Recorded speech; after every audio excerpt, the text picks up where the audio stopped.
This, I love this kind of view in the control center. So on one screen, you're seeing what the crew is seeing up there, and you're seeing the Earth in the background, and the Cygnus. And here's Koichi on the right, Mike Hopkins on the left. Down below, I'm sure, is Rick Mastracchio. Here's Koichi. He's probably looking, okay, this is what I see here, this is what I see on this screen, trying to make sure that they correspond. Houston Station 2 at the flight range of 42. The aft white tracking light is within the approach crew aboard corridor on both monitors, and the vehicle size matches the outline on both monitors. And looking at the P1 lower outboard camera 09er, the aft tracking light position is in the circle, the strobe tracker. And the strobe tracker shows about quarter width to the port. And that's on the P1 lower outboard. And the situation is the same on the camera 7, P1 lower inboard, except that the strobe tracker position is a little bit to the port, less than quarter of the width. Cygnus is currently at 30 meters and holding away from the International Space Station. As you can see here, the distance not very far between the arm and Cygnus. What's happening now in mission control is that the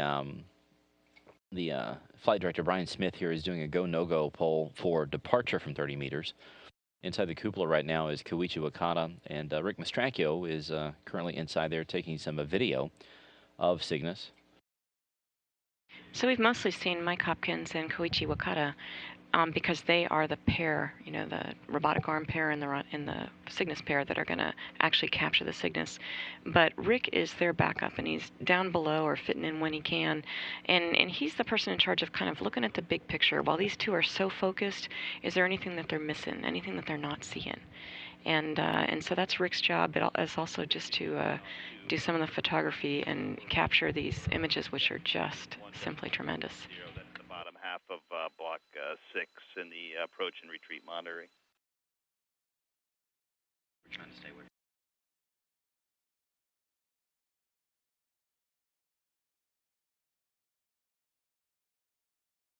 Okay, Ricky, copy that. Go for step 3 of procedure 1.110. So they just gave them the go for the setup for capture. And this means that the crew is going to go over all the things that they, wanted to make sure that the robotic arm, the cameras are pointing at the right place, and that they're also just reviewing their what if this happens, cue cards, making sure that they're both on the same page. I like this view here where you actually see now what used to be just a little dot is now looking like a real supply ship. It's barrel shaped with the solar array wings.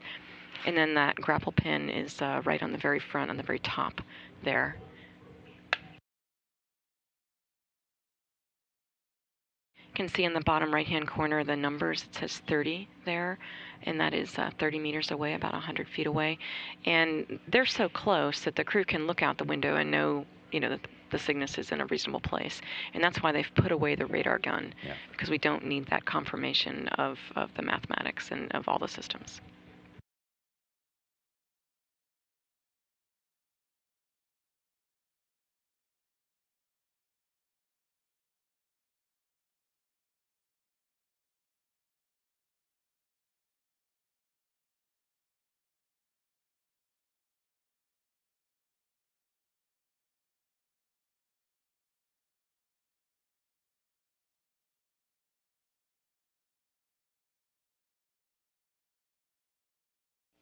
The team here confirming that Cygnus has initiated its final approach, so this is where it'll move from 30 meters up to 10 meters, and that'll be the final hold point, the capture point.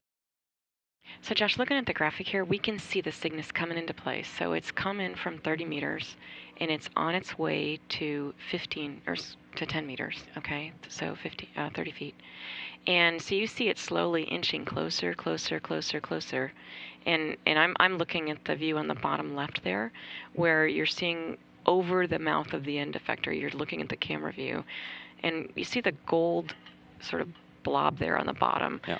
That is the actual grapple pin, which is about a foot or so long. I mean, it's huge. Yeah, I mean, the grapple fixture is about as big as, like, if you chopped me in half, that's how big the grapple fixture is. But right on top of it, the black line, that is the target that the camera is looking at. And you can see that it's gradually approaching the middle of the screen. If you look in the upper left, you're going to see the Cygnus is now looking at, like, it's right at the level of the robotic arm. And you see that same picture in some different views. These are graphics that are simulating what we are sure that the cameras are seeing on board. Now, unfortunately, we are not going to see the actual video right when they capture because we don't have that satellite in play. Yeah. But we'll see a replay, right? Well, hopefully, if the crew sends us some video. Yeah, that's we hate to be the bearers of bad news, but that is always how things work out. Sometimes we don't have video coverage. So if we don't at the point that they do it, then we'll show you this view here, and we'll be able to confirm that it happens. But of course, we always like to see things, and sometimes it doesn't work out that way. Half a meter away. So just 10, 20 seconds away from capture.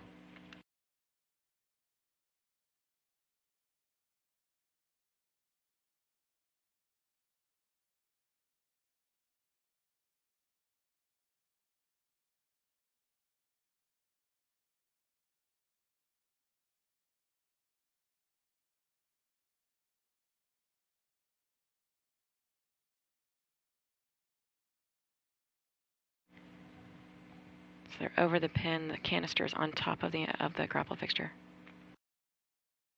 waiting to lasso those snares.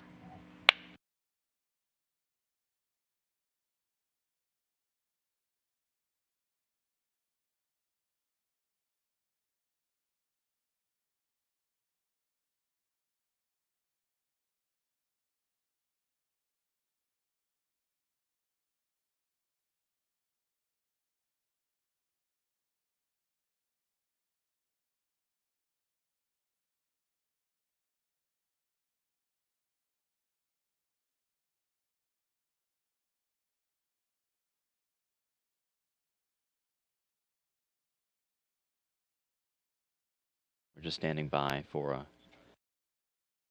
capture confirmation coming up here shortly.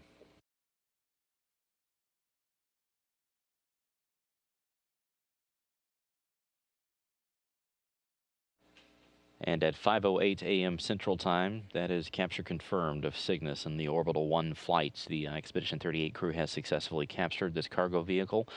Of course, great news for the Orbital Sciences team up in Dulles, Virginia. Their vehicle has been successfully captured by the crew on board the International Space Station on this first official flight for this company providing cargo to the ISS.